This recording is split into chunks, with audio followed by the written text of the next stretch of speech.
الحمد لله رب العالمين والصلاة والسلام على سيد الأولين والآخرين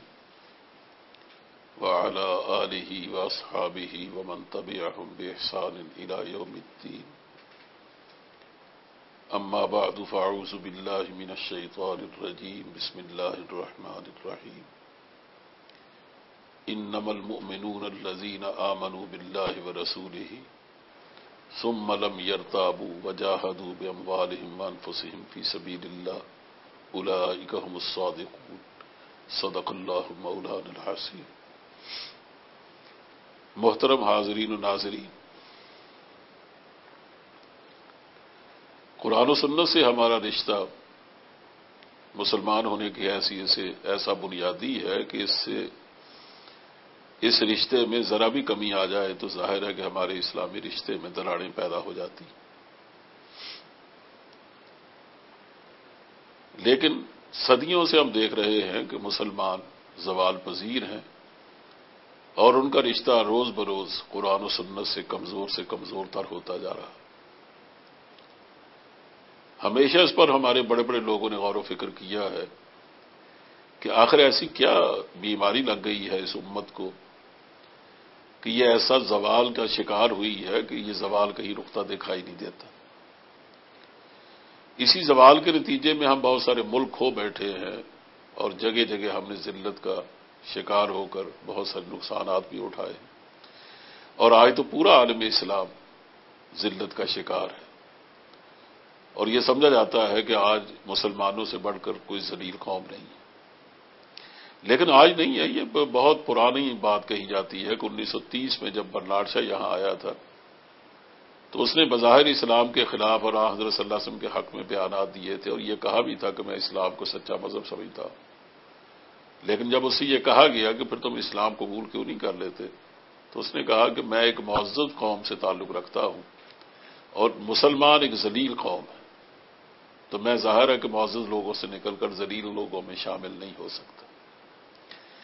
اس کو آپ چاہے کیسا بھی عذر لنگ قرار دے دیں اور کیسی غلط بات کہیں، لیکن حقیقت یہ ہے کہ اس سے یہ بات تو ثابت ہوتی ہے کہ ہم ایک مدت سے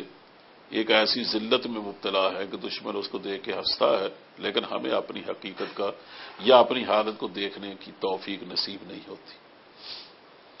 حقیقت میں دیکھا جائے تو صرف ایک بیماری ہے جو ہمیں لگی ہے. ویسے تو نبی کریم صلی اللہ علیہ وسلم نے اس کے بارے میں تشریح فرمائی تھی، وہ اس سے بھی زیادہ جامع ہے، لیکن میں اس وقت اس کا ذکر نہیں کرنا چاہتا. لیکن میں اس بات کا ذکر کرنا چاہتا ہوں جو میں نے آیت کریمہ پڑھی ہے، اور یہ آیت اور اس کے ہم معنی آیات قرآن کریم میں 20 ہیں،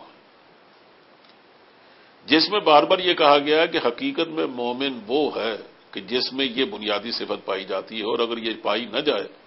تو پھر یوں سمجھیے کہ وہ نام کا مومن تو ہو سکتا ہے لیکن حقیقی مومن نہیں ہو سکتا. اور وہ صفت کیا ہے کہ انما المؤمنون الذین آمنوا باللہ ورسولہ ثم لم یرتابوا، کہ مومن وہ ہوتے ہیں جو اللہ اور اس کے رسول پر ایمان لاتے ہیں اور پھر اس ایمان اور یقین میں ان کو کبھی شک و شبہ لاحق نہیں ہوتا. ہماری ساری بیماریوں کی بنیاد یہ ہے کہ ہم ایمان تو لائے ہیں اللہ اور اس کے رسول پر، لیکن ہمارا ایمان صرف زبانی اقرار تک محدود ہے، ہمارے دلوں میں ہمارا ایمان اترتا نہیں. یعنی جن باتوں پر یا جن باتوں کو ماننے کا ہمیں حکم دیا گیا ہے ہم اسے مانیں گے لیکن ہم دل سے نہیں مانیں گے.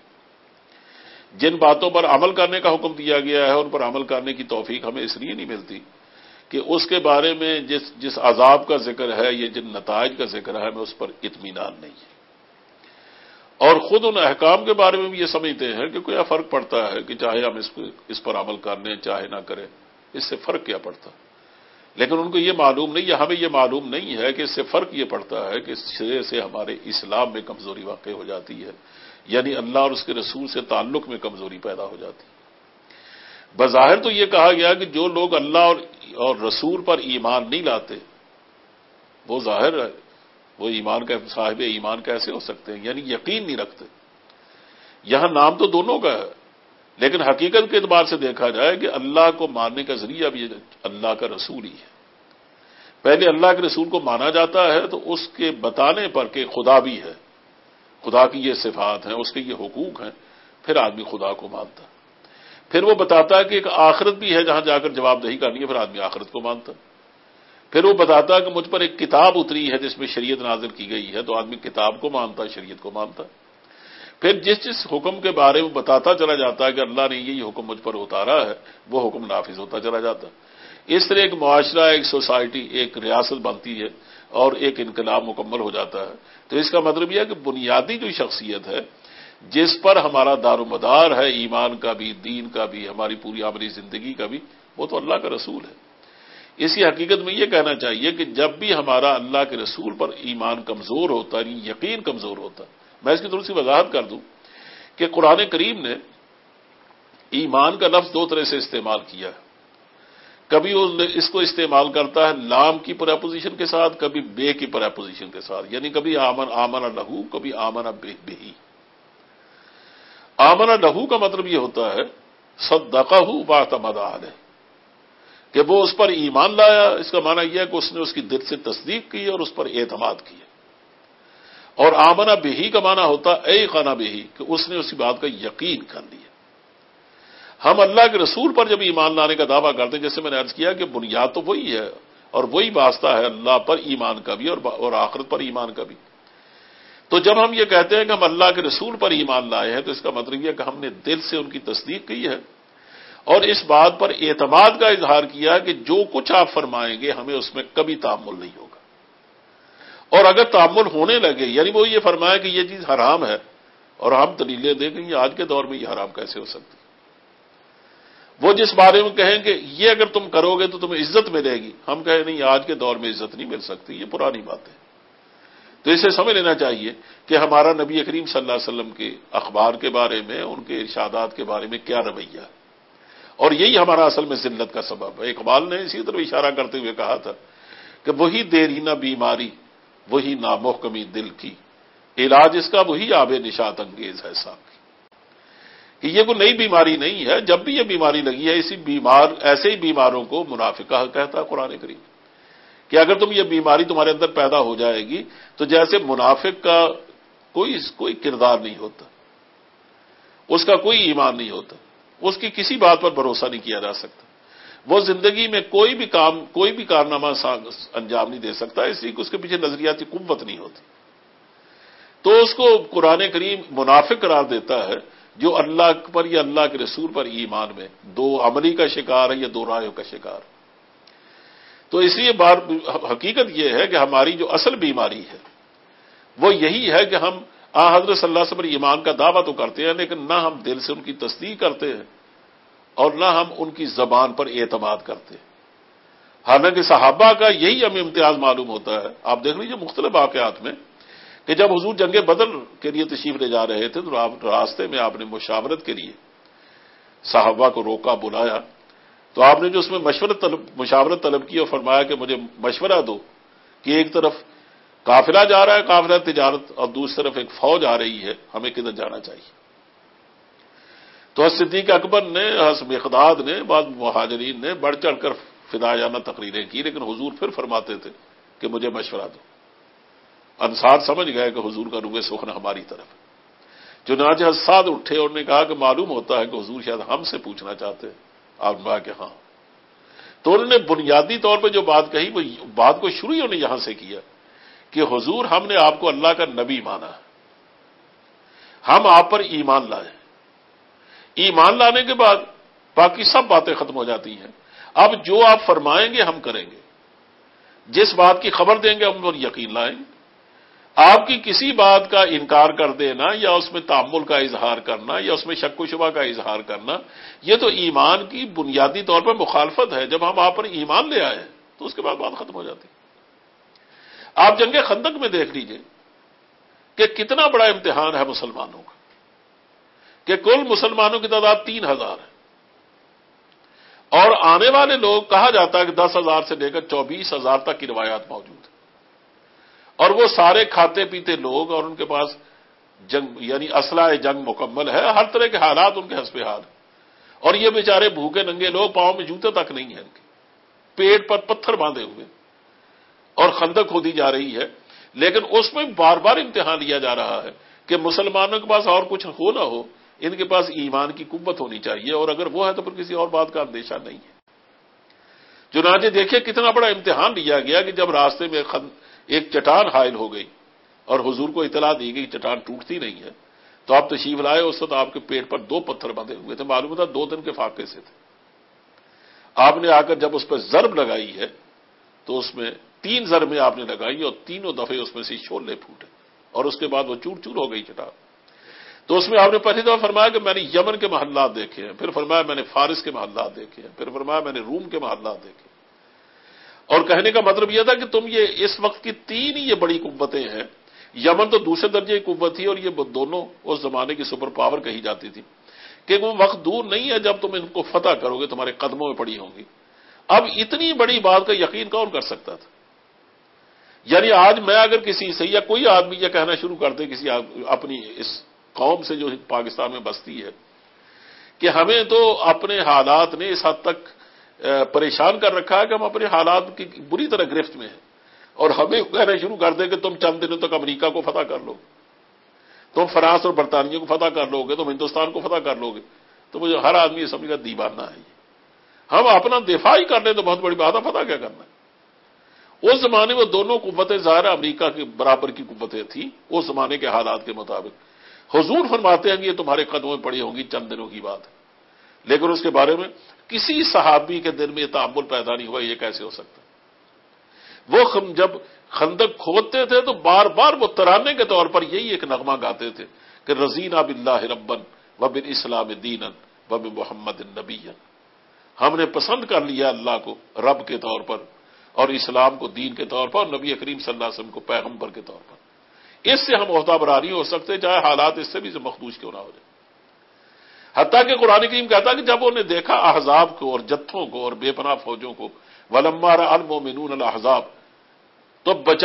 بجائے پریشان ہونے کے اور دل گرفتہ ہونے کے، انہیں بالکل اس کا اظہار نہیں کیا کہ ہم تو مارے گئے، اب کیا کریں گے؟ تو انہوں نے کہا تو یہ کہا کہ ھذا ما وعدنا اللہ ورسولہ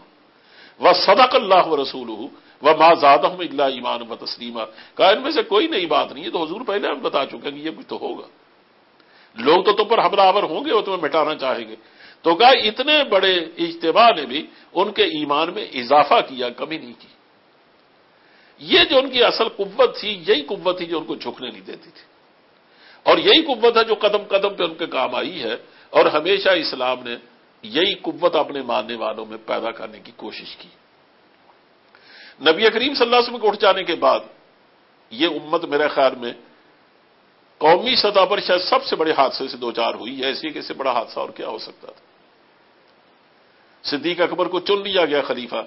لیکن حالات اتنے مخدوش ہو گئے 10 دنوں میں، یعنی 10 دن نہیں گزرے تھے کہ اطلاعات آنا شروع ہو گئی ہیں کہ جب جگہ جگہ سے ارتداد کا فتنہ اٹھ کھڑا ہوا، اور کہا جاتا ہے کہ سوائے ثقیف کے قبیلے کے اور سوائے قریش کے قبیلے کے کوئی قبیلہ ایسا نہیں بچا تھا جو اس فتنے سے محفوظ رہا۔ اس لیے کہا گیا کہ مانعین زکوٰۃ نے فیصلہ کر لیا کہ ہم زکوٰۃ مدینے کی ریاست کو نہیں دیں گے، ہم صرف حضور کو دیتے تھے۔ اس سے بار بار اطلاعات ملی کہ 3 نبیوں نے یکے بعد دیگرہ جھوٹی نبوت کا دعویٰ کر دیا۔ اب آپ اندازہ فرمائیں کہ ایک نوزائیدہ ریاست ہے، ابھی ابھی وہ ایک بڑے حادثے کا شکار ہوئی ہے، اس کا بانی اٹھ گیا ہے، اللہ کا رسول اٹھ گیا،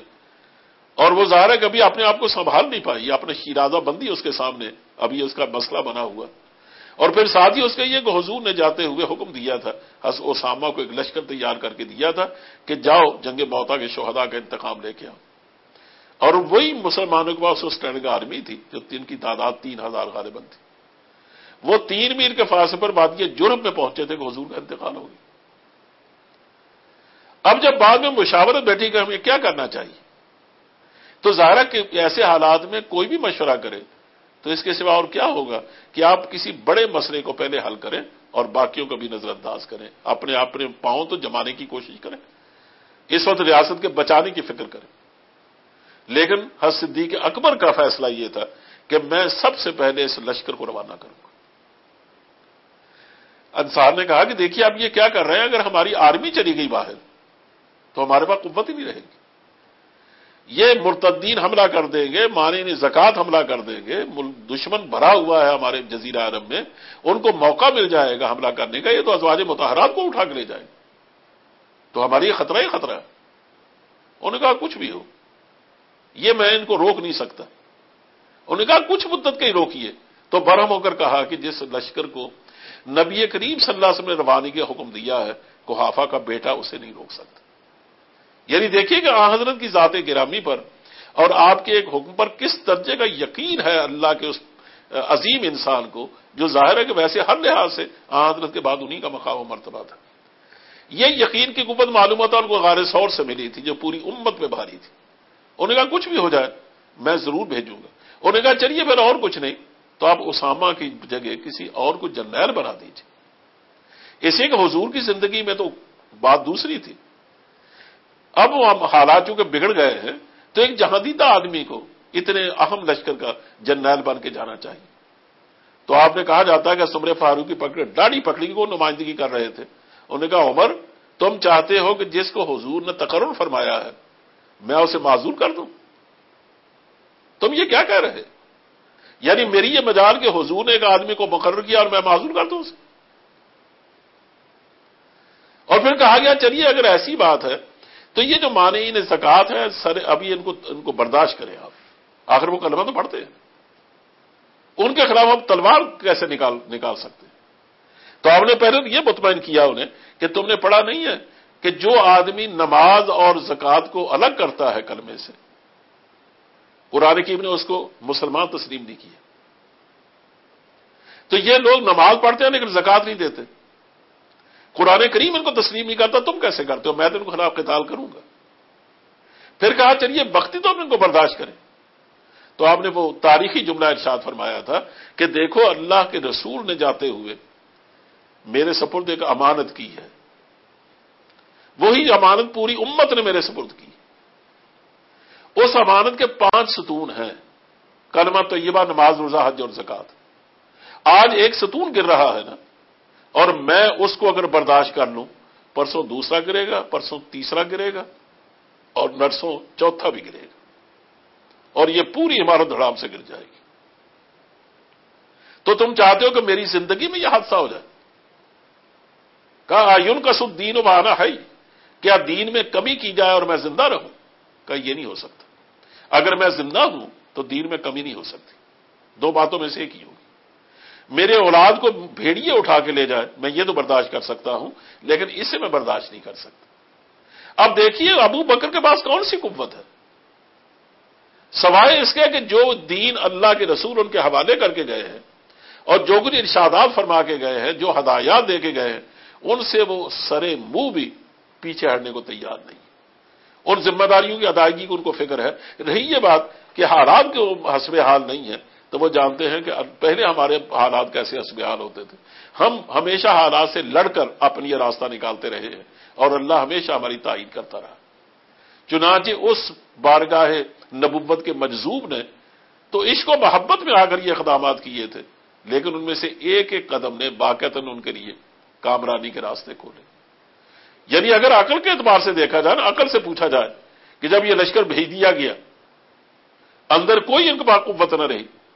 تو یقیناً مانع زکوٰۃ نے اور مرتدوں نے اکٹھے ہو کر حملہ کر دیا ہوگا، تو عقل فوراً یہ جواب دے گی کہ ہاں ایسا ہی ہوا، اور جب حملہ ہو گیا تو چونکہ ان کے پاس جوابی قوت نہیں تھی تو یہ نوزائیدہ قوت اپنی موت آپ مر گئی۔ لیکن حقیقت میں ایسا نہیں، تاریخ یہ نہیں کہتی۔ ابن اسیر یہ کہتے ہیں کہ کان انفاذ جیش اسامہ تھا اعظم الامور نفعا للمسلمین، کہ جیش اسامہ کا جانا وہ تو مسلمانوں کے لیے اس قدر مفید ثابت ہوا کہ شاید اور کوئی اقدام مفید ثابت نہ ہوتا۔ لوگوں نے سوچا کہ اگر واقعی مسلمانوں کے پاس طاقت نہ ہوتی تو یہ لشکر کیسے باہر بھیج دیتے؟ معلوم ہوتا ہے ان کے پاس بہت بڑی قوت۔ اللہ نے ایک ایسا بھرم قائم کیا ہے، ایک ایسا رعب ڈالا، جیسے قرآن کی بار بار کہتا ہے قذف فی قلوبہم الرعب، کہ جب ہم مدد کرنے پہ آتے ہیں نا تو دشمن کے دل میں رعب ڈال دیا جاتا، تو جو مرعوب ہو جائے نا دشمن تو پھر وہ لڑ کیسے سکتا؟ تو یہ لوگ مرعوب ہو گئے اور مدینے پر حملہ نہیں کر سکے، اور انہوں نے کیا تو صدیق اکبر نے پہلے سے اس کا انتظام کر دیا تھا، چنانچہ آپ نے اس کا اس طرح مدینے کی مدافعت کی ہے کہ اس سے زیادہ بہتر مدافعت کا تصور بھی نہیں کیا جا سکتا تھا۔ کہنا یہ ہے کہ ہمارا اصل جو روگ ہے وہ یہ ہے کہ ہم اللہ کے رسول پر، کیونکہ وہی ذات ہے دین کی مرکزی ذات، ان پر ہم وہ یقین نہیں باقی رکھ سکے جو اصل مسلمان کا سرمایہ تھا۔ اور یقین ہی وہ قوت ہے کہ جو چھوٹوں کو بڑا کر دیتی ہے، کمزوروں کو قوت عطا کرتی، اور اگر یہ یقین کی قوت نکال لی جائے تو بڑے لوگ بھی چھوٹے ہو جاتے ہیں اور بڑی بڑی قوتوں والے بھی نکمے ہو کے رہ جاتے ہیں۔ اقبال نے ٹھیک کہا تھا کہ یقین افراد کا سرمایہ تعمیر ملت ہے، اور یہی قوت ہے جو صورت گرے تقدیر ملت، اور اسی قوت سے ہمیشہ بڑے بڑے لوگ پیدا ہوتے رہے ہیں، جو ہم دیکھتے ہیں صحابہ کی زندگیوں میں کہ آپ ان کی پلٹ کے دیکھ لیجئے کہ ان کے وہ آخر پہلے بھی تو وہاں موجود تھے، کہ ان کی تاریخ نہیں ہمیں بتاتی کہ کس قابل لوگ تھے، یعنی ان کے بارے میں تو کوئی تصور بھی نہیں کر سکتا تھا کہ یہ بھی کوئی کارنامہ انجام دے سکتے۔ ظفر علی خان مرحوم نے تو حیرت میں ڈوب کے خود یہ بات کہی کہ اب مسلمان کہاں اگلے زمانے والے، گردن کیسر و کسرا کی جھکانے والے۔ بات یہ کیا تھی کہ نہ ایران سے نہ روما سے دبے، چند بے تربیت اونٹوں کے چرانے والے، جن کو کافور پہ ہوتا تھا نمک کا دھوکہ، بن گئے خاک کو اکسیر بنانے والے۔ یہ اس طرح کی نکمی قوم تھی جن کو اللہ کے رسول نے یقین کی قوت دے کے اٹھایا، اور وہ جہاں بھی پہنچے اسی یقین کی وجہ سے آگے بڑھتے چلے گئے۔ جب ان کو کہا جاتا کہ دیکھو حالات تمہارے لیے مناسب نہیں ہے تو تمہیں پیچھے ہٹنا چاہیے، اور پسپائی سے واقف ہی نہیں تھے۔ وہ جانگو کہتے تھے کہ ہمارے ساتھ اللہ کی قوت ہے، اور جب تک اللہ کی قوت ہمارے ساتھ ہمیں دنیا میں کوئی شکست نہیں دے سکتا، بلکہ ہمارا راستہ جو اصل راستہ ہے، جو ہماری اصل منزل ہے، وہ تو شہادت ہے۔ شہادت حاصل کرنے سے تو ہمیں کوئی نہیں روک سکتا۔ یعنی بڑی سے قوت یہ قوت یہی کر سکتی ہے نا، وہ مار ڈالے، تو مرنے کی فکر تو اسے ہو رہا ہے جو مرنے سے ڈرتا ہو۔ اور نبی کریم صلی اللہ علیہ وسلم یہی فرمایا تھا کہ اس وقت تم ذلیل ہوو گے جب اصل میں تمہاری یہ قوت جاتی رہے گی کہ تم دنیا سے پیار کرنے لگو گے اور موت سے ڈرنے لگو گے۔ تو جو قومیں موت سے ڈرتی ہیں اور دنیا سے پیار کرتی ہیں، حضور نے اس امت کے لیے یہ بات بھی یاد رکھنے کی ہے کہ حضور نے کہا تھا کہ ہر امت کی ایک آزمائش ہوتی ہے، اس امت کی آزمائش دنیا ہے، دولت دنیا ہے، حب دنیا ہے۔ جب تم اس میں پکڑے جاؤ گے نا پھر تم ظاہر ذلیل ہو جاؤ گے۔ آپ نے یہاں تک فرمایا تھا کہ لا اخشى علیکم الفقر ولکنی اخشى ان تبسط علیکم الدنیا کما بسطت علی من کان قبلکم فتنافسوها کما تنافسوها فتہلککم کما اہلکتھم۔ کہا میں اس بات سے نہیں ڈرتا کہ تم فقر اور غربت سے مر جاؤ گے،